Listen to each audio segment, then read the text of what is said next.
Oxon 3 Comunicación Natural. Toyota. Renfe. Nuevo Espacio Elite. San Miguel. Coca-Cola. Universidad de Oviedo. El Ayuntamiento de Gijón y el Gobierno del Principado de Asturias. Patrocinan la 38ª edición de la Semana Negra.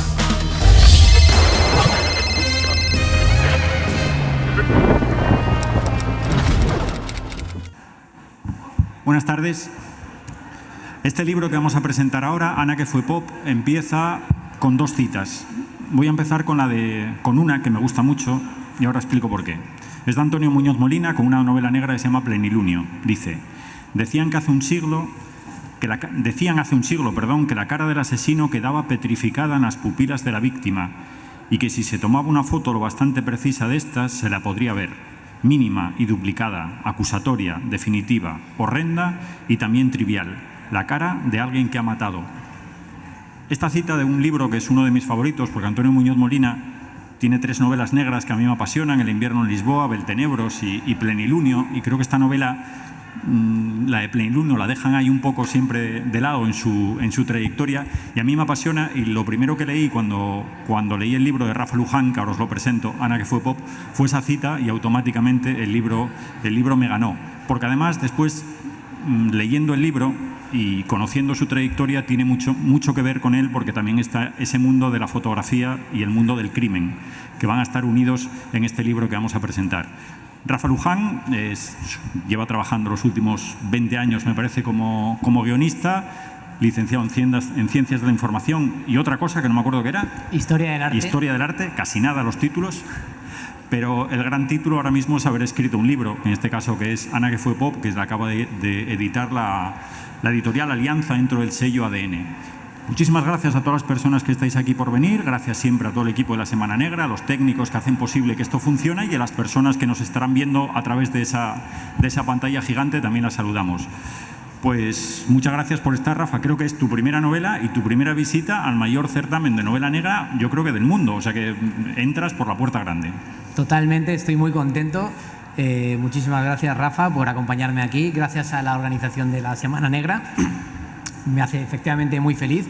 Y gracias a todos vosotros, gijoneses, que sois muy afortunados. No sabéis la suerte que tenéis por tener en vuestra ciudad un festival como este, donde se combina de una manera tan orgánica la cultura con la diversión, que es para mí, y ahora lo hablaremos, en lo que consiste el pop, que es un poco una mezcla de alta cultura con cultura popular. Bueno, para entrar un poco en materia en lo que es el libro, yo creo que el título, Ana que fue pop, esa palabra pop es muy importante en toda la novela y va a ser muy importante también la cultura popular. Yo me pongo siempre en la piel mía, me voy a poner un poco egoísta como lector, y cuando me enfrento a un libro que me habla directamente, porque habla bueno, yo soy un poco mayor, yo soy del 70, Rafa es del 76, pero más o menos nos movemos en parámetros similares, y cuando en el primer momento la acción está ambientada en 1989 y están visitando un videoclub, y se habla de películas como Beetlejuice, Big, los referentes musicales, ahora será muy importante, como Depeche Mode, aparece también por ahí. Pues cuando todo aparece el fútbol también, que es otra cosa que a mí me apasiona, que es el fútbol, a que aparece una final de Copa del Rey, Real Madrid-Valladolid, ahí que ganó el Madrid con gol de Gordillo, creo. ¿Sí? Seguro que aquel día me llevé un disgusto, porque yo voy siempre contra el que juegue el Madrid, entonces hoy sería del Valladolid fijo aquel día. Pues cuando una novela habla de todas esas cosas, a mí ya me gana. Pero además esta novela, estamos hablando de una novela que es una novela, tiene muchas capas, pero sobre todo es también una novela negra, por eso está en este certamen. Y es una novela negra porque se va a producir un asesinato en el primer capítulo, que como mandan los cánones de la novela negra, que en el primer capítulo aparezca un asesinato. Y ahí está. Lo que pasa es que después esta novela es más cosas. Tenemos 2 acciones, una que transcurre en el año 1989 y otra que transcurre 20 años después, sí, en el año 30 años después, perdón, sí. en el año 2019, ya calculo mal la edad. Vamos a empezar por ese 1989, Rafa, y vamos a empezar sobre todo por un vídeo que es importante en la película, que es un vídeo de Depeche Mode, que cuando salgáis de aquí vais a buscar en YouTube fijo, y estoy seguro que las reproducciones de este vídeo han aumentado en los últimos tiempos. ¿Por qué ese vídeo? Ojalá. A ver, yo fui muy fan de Depeche Mode. Depeche Mode es un grupo que triunfó, aunque tuvo una carrera que empieza en los años 80, pero es un grupo que triunfa fundamentalmente a partir de 1989, saca un disco con un single que se llama Personal Jesus. Entonces, ese single, el videoclip, se grabó en Almería. Se grabó en uno de estos poblados del oeste donde se rodan pues, los spaghetti western, se grabó allí. Y salen 4 mujeres, sale el grupo y 4 mujeres. Entonces, la premisa de la que yo partí a la hora de escribir la historia es: ¿quiénes fueron esas mujeres? ¿Esas mujeres eran españolas? ¿Y si esas mujeres eran chicas normales que tenían una vida completamente normal y salieron en ese videoclip, que es histórico, que lo han visto millones de personas en YouTube, y nadie se acuerda de ellas? Esa es la premisa, ese es el punto de partida. Entonces, a partir de ahí, intenté imaginarme, todo es inventado, por supuesto, intenté imaginarme cómo podía haber sido su vida. Entonces, como escritor, tienes la obligación de crear un misterio, de generar un interés en el lector. Entonces, ese misterio lo generé a partir de la muerte que tú cuentas. Esta chica, que es Ana, tiene la desgracia de que en su entorno hay un asesinato, y a partir de ahí todo se complica. Ella solo quiere una cosa, que es salir en ese videoclip, se lo han ofrecido, pero el asesinato le va a complicar la vida. Ese asesinato que se produce en ese año, 1989, después nos vamos centrando en más historias, va a tener otra historia. Segundo capítulo, si la primera estaba narrada en tercera persona, con un narrador ahí omnisciente que lo controla todo, este segundo capítulo, esos capítulos alternos, está narrado con un personaje protagonista y está narrado en primera persona, que en este caso es un fotógrafo que se llama Uri. Y este fotógrafo pues, va a conocer también en una excursión que él hace para hacer reportaje de bodas, un fotógrafo de bodas, va a conocer a una mujer a la que le va a hacer una foto artística.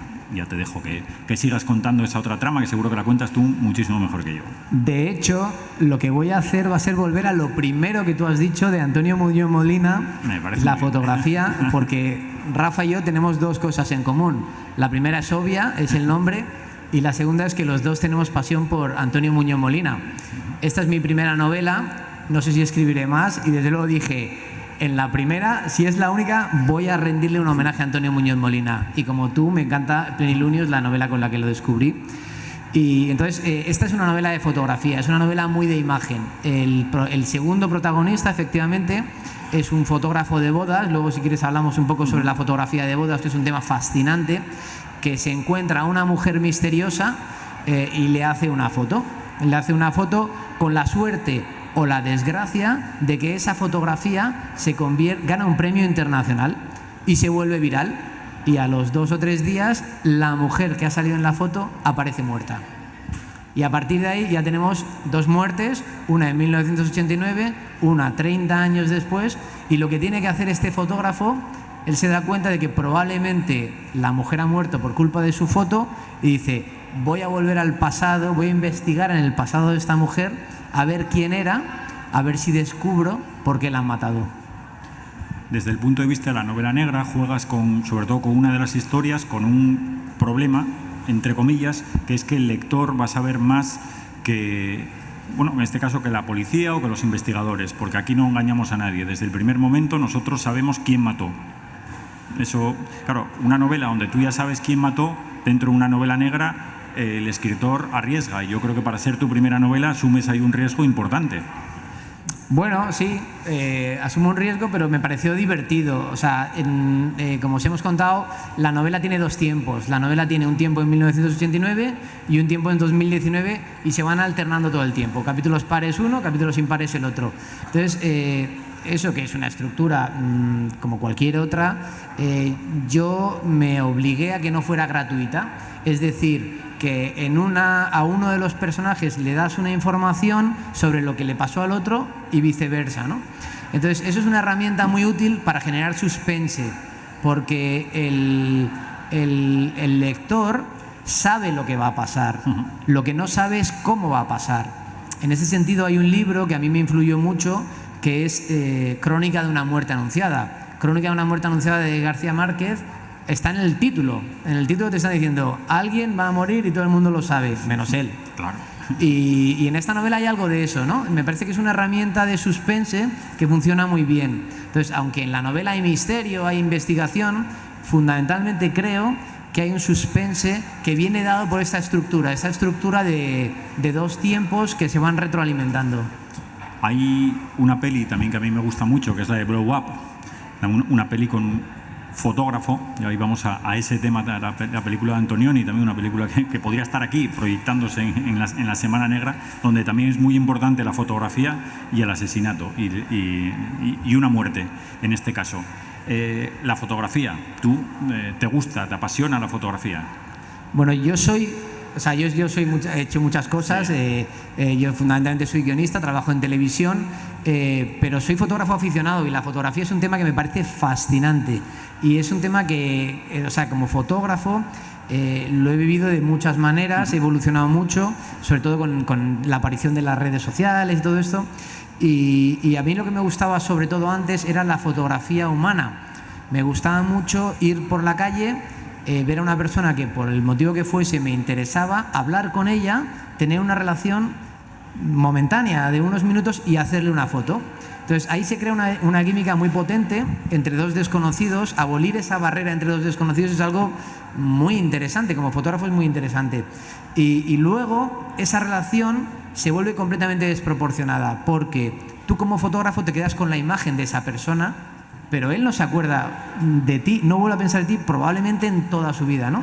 Entonces a mí me interesaba mucho esa relación, me interesaba mucho. A mí me ha pasado veces que le he hecho una foto a alguien, me he ido a mi casa, he retocado la fotografía y luego he ido a buscar a esa persona porque sabía dónde estaba y la he ido a buscar un mes después y no la reconocía porque me había quedado con esa imagen de ese momento que le había hecho y bueno, me parece que era una cosa muy interesante. A la fotografía además hay muchas reflexiones de Uri, el protagonista, que es fotógrafo, también sobre el mundo de la fotografía. A mí me gusta mucho cuando habla o cuando reflexiona sobre la realidad y la ficción dentro de la foto. Es decir, fotografía de boda, ficción, pura ficción o pura pose, que parece lo contrario, ¿no? Una boda que es la foto realista y muchas veces la foto que muestra la realidad es otra.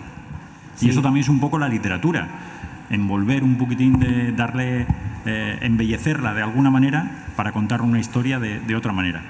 Ahí has dado, Rafa, con uno de los grandes temas de la novela y también, tal y como yo lo veo, una broma, ¿no?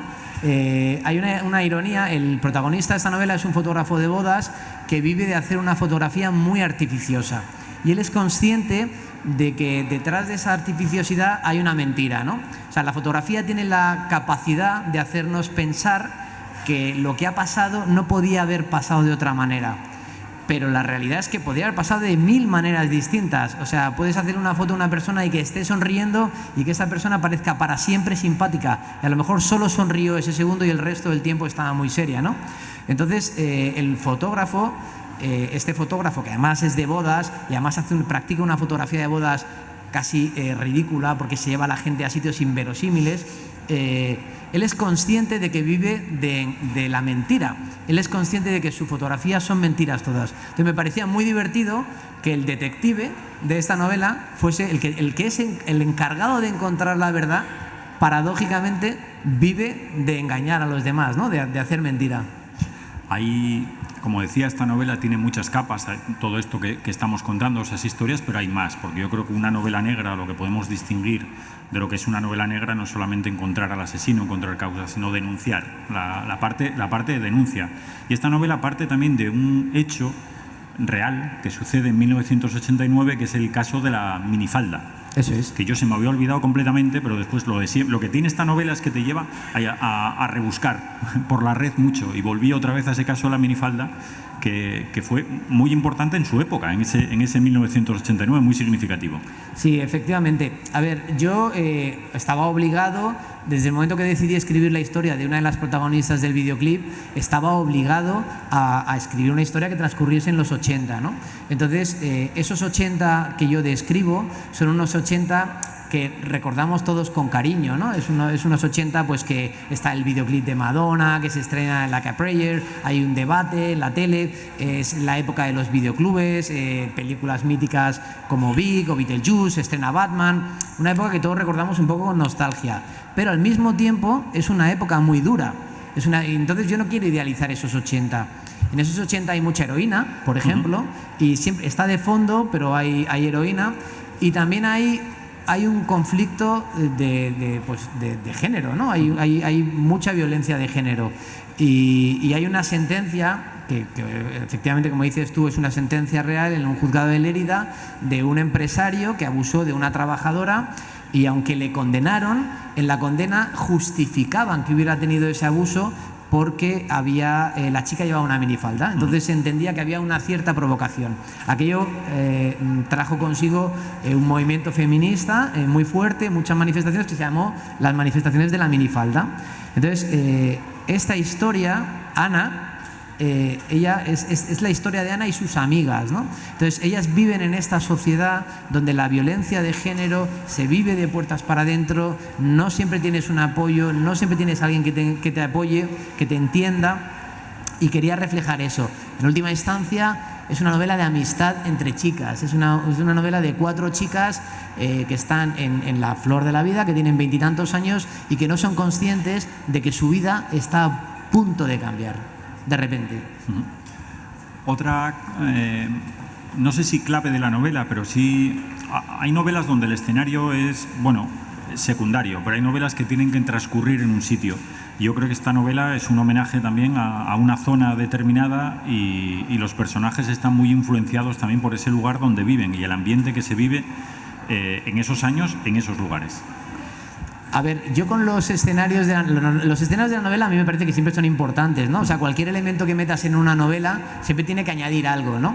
Entonces, en esta historia, los 3 escenarios que hay, que ahora os diré cuáles son, tienen la particularidad de que de alguna manera son inconsistentes, de alguna manera no son reales. El más importante es un pueblo de Almería que se llama Campo Hermoso. Campo Hermoso es un pueblo que no tiene historia. Es un pueblo que se fundó de la nada en los años 60 dentro de lo que se llamó el plan de colonización, ¿no? Había zonas que no estaban desarrolladas, sobre todo en el campo de Níjar, en Almería, también en zonas de Extremadura. Entonces se contrató a unos arquitectos estupendos que hicieron unos proyectos urbanísticos para colonizar estas zonas.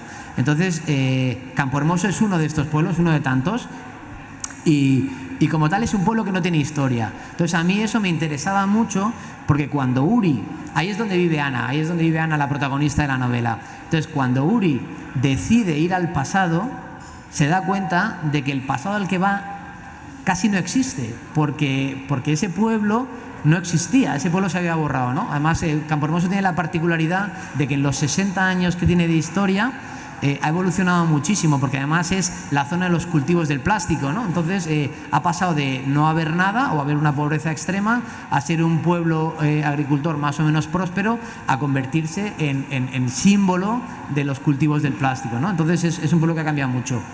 En este sentido, el escenario más irreal, por decirlo de alguna manera, es el sitio donde se rueda el videoclip, que es uno de estos poblados del oeste, ¿no? Igual que el sitio donde Uri hace las fotos es un sitio absurdo que hay en Murcia, que es una batería militar con unos cañones completamente desproporcionados y unas almenitas como de juguete. Está decorado todo como de juguete, ¿no? Entonces son como sitios extraños que nunca han sido usados realmente, o sea, que como que no responden a nuestra idea de lugares reales, ¿no? Son lugares un poco inventados. Y eso me fascinaba, también me llamaba mucho la atención. Bueno, tú lo comentaste antes, está en tu biografía, eres guionista. Es llamativo que a mí, y es una virtud para mí, tuya, porque hay muchas veces que yo leo novelas negras que parece que se quieren convertir en guiones para una serie de televisión. Y parece que la estás leyendo, estás diciendo, pues a mí me parece que el escritor o la escritora lo está buscando. Sin embargo, tu novela, que está hecha por un guionista, me parece que es una novela y está pensada para ser una novela. Y no sé si eso era buscado también, que manejas otra. Lo es y no lo es. A ver, yo como escritor tengo una obligación, o por lo menos siento que tengo una obligación, que es entretener al lector, ¿no? Entonces, para mí eso es importante y hay una serie de herramientas que son las que mantienen al lector enganchado a la novela, ¿no? Los guionistas somos gente de estructura. Bueno, hay todo tipo de guionistas, pero yo soy una persona de estructura, ¿no? Yo siempre digo que la mitad de mi cerebro es una tabla de Excel y la mitad de mi cerebro es ideas que van y vienen, ¿no? Entonces, esa tabla de Excel está en esta novela. Empezamos por esta estructura alterna, rígida, que va alternando todo el tiempo. Luego están los 3 actos canónicos, siempre, que bueno, esto no es de guionistas, esto es de siempre. Y luego hay algo que para mí es importante, que son los avances, ¿no? O sea, que en la historia pasen cosas, que en la historia vayan pasando cosas y que la historia avance. Hay giros, hay todo eso. Ahora bien, ¿he escrito la novela para que se convierta en una serie o que se convierta en una película? No. Es cierto que la primera persona es muy inmersiva. Cuando tú lees a un narrador que te está diciendo, llego a este sitio, veo a esa persona, entro por esta puerta, ¿sabes? Te metes tanto en la historia que sientes como que estás viendo una película. Pero yo no la he escrito para que sea una película, lo he escrito para que sea una novela, porque esto está pensado para ser leído. Y se nota, quiero decir, yo te lo decía como un elogio precisamente, sí. Que además imagino que te habrá costado en ese sentido hacer un pequeño esfuerzo para decir, bueno, esto está escrito para ser una novela y no un guión, pero bueno, esa estructura está marcada. Lo que sí te quería preguntar es, vamos a tener que ir, ya va el tiempo que corre, es que este reloj que nos pusieron aquí mete miedo. El final del libro sin destripar absolutamente nada, sin destriparlo, simplemente lo tenías... ¿Desde el principio sabías cómo iba a terminar esta historia? Sí y no. Es la respuesta que te estoy dando todo el tiempo. Sí. A ver, la novela se llama Ana que fue pop y se llama Ana que fue pop prácticamente desde el principio. Yo sabía que se quería llamar Ana que fue pop. Y es solo al final cuando entiendes por qué se llama Ana que fue pop. Ya os lo he contado. Sí, realmente sí. Tampoco me estoy inventando nada, no os estoy destripando, ¿no? O sea, es una persona... Es una figurante en la historia del pop. Es una persona que tiene la suerte de aparecer en un videoclip histórico, pero permanecer en el anonimato. Ahora bien, como narrador, hay una intriga, hay una serie, hay un misterio, un poco si quieres, que hay que resolver. Y sobre todo hay un dilema importante que uno de los personajes tiene que resolver al final. Y al principio, cuando yo estructuré la historia, no tenía muy claro qué decisión iba a tomar el personaje. No lo sabía. Es cierto que cuando llevas escribiendo 2 años una novela, al final te vas metiendo en la vida de los personajes, en la mente, y vas entendiendo tu propia historia y dices, vale, tiene que ser así y tiene que ser así. Y entonces cambié yo me escoraba en una dirección y al final cambié. Entonces, bueno, os invito, si leéis la novela, os invito a que luego digáis, pues sí, ¿ha tomado la decisión correcta o no ha tomado la decisión correcta?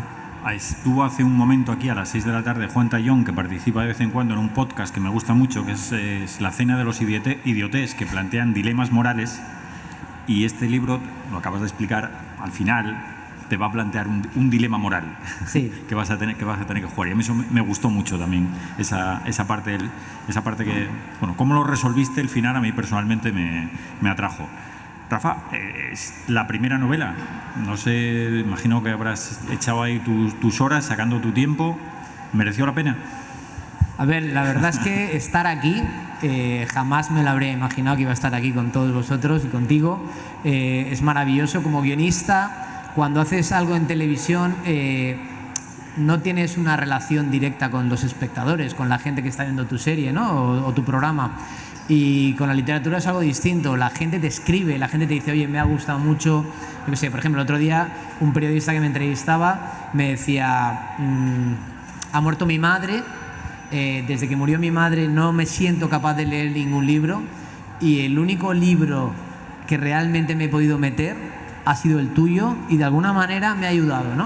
O sea, que te vengan y te digan cosas así, eso no tiene precio, ¿no? Y jamás me imaginé que eso iba a pasar porque yo no le dije a nadie que estaba escribiendo esta novela, ¿eh? O sea, yo no escribí esta novela para publicarla y tal. Yo empecé a escribirla porque dije, voy a escribir una novela a ver qué pasa. Y poco a poco la cosa fue creciendo, la terminé, se la mandé a varias editoriales, tuve la suerte de que en ADN creyeron en mí y de repente me veo aquí. Pero yo no me imaginaba, no la escribí para esto. Entonces es maravilloso poder estar aquí, poder compartirla con la gente, que la gente la lea, eso me encanta. Ahí yo creo que el gran juego o lo más divertido casi de la novela, si te pones a pensar, es que hay un videoclip muy famoso en el que cuando lees esta novela te das cuenta que Depeche Mode son personajes secundarios en una novela. Eso es buenísimo, Rafa. ¿No? Esa pregunta me encanta. A ver, realmente yo quería darle la vuelta a la idea de protagonista y figurante. Como ya os he contado, esta es la historia de Ana y Ana es una figurante, ¿no? Entonces, no sé si conocéis el libro de Hamlet, que es la historia de la mujer de Shakespeare, es donde se cuenta la historia. Maggie O'Farrell, Hamlet. Sí, de Maggie O'Farrell, exactamente, Hamlet. Entonces te cuenta la historia de la mujer de Shakespeare y Shakespeare es un secundario del que ni siquiera se dice el nombre. Se dice todo el tiempo el escritor está por ahí, se ha ido al teatro, no sé qué tal cual. Entonces a mí me apetecía hacer lo mismo. Me apetecía hacer justicia a ese personaje anónimo que sale en ese videoclip y que nadie jamás se ha planteado quién era, ¿no? Que es Ana, ¿no? Es esta chica. Y entonces, una vez que empiezas ahí, dices, venga, pues si le damos la vuelta a la tortilla, se la damos entera. Entonces el grupo, que ya os lo digo, es un spoiler, son Depeche Mode, y os invito, si leéis la novela, a que luego veáis el videoclip, porque el videoclip es bastante chulo después de leerlo. El grupo no tiene nombre. No, o sea, es simplemente, igual que en Hamlet, es el cantante, el guitarrista, el director, todos son personajes reales, todos son personajes, son un grupo de música, pero en este caso ellos no son los protagonistas, en este caso ellos son secundarios porque la protagonista a la que yo le hago el homenaje es justo al revés, la figurante. Ahora sí que terminamos. ¿Queréis hacer alguna pregunta? No está levantando la mano para hacer una pregunta. Creo que no. Pues muchísimas gracias a todas, a todos por venir. Otra vez gracias a Semana Negra y muchísimas gracias. Rafa, yo estoy seguro que si sigues escribiendo novela, vas a seguir en la Semana Negra muchos años. Muchas gracias. Ojalá. Muchísimas gracias, Rafa. Gracias a todos. Bueno, y ahora allí a mi izquierda, estará Rafa firmando ejemplares de Ana que fue Pop. Muchísimas gracias.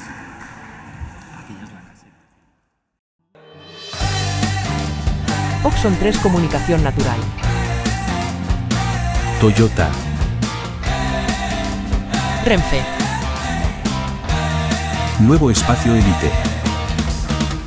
San Miguel. Coca-Cola. Universidad de Oviedo.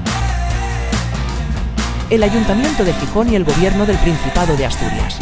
Patrocinan la 38ª edición de la Semana Negra.